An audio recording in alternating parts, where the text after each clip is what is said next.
if you take ginger. Yes. Kalau you got flu and cough, you just slice the ginger, put inside the water, warm water, leave it overnight, and then tomorrow you drink. You can see your flu and your cough gone within a day.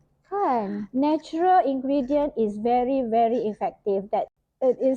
This is many people do not know. Yep. So the effectiveness ratio and where you need to stop, you have to have a knowledge in this. Yes, correct. And the ratio, the percentage, it cannot go more, because if more, it might give you a different reaction to your body. Yeah. It might not be effective also. Understand. Yeah. Understand. So once that has been solved, Okay. the first hurdle has been solved,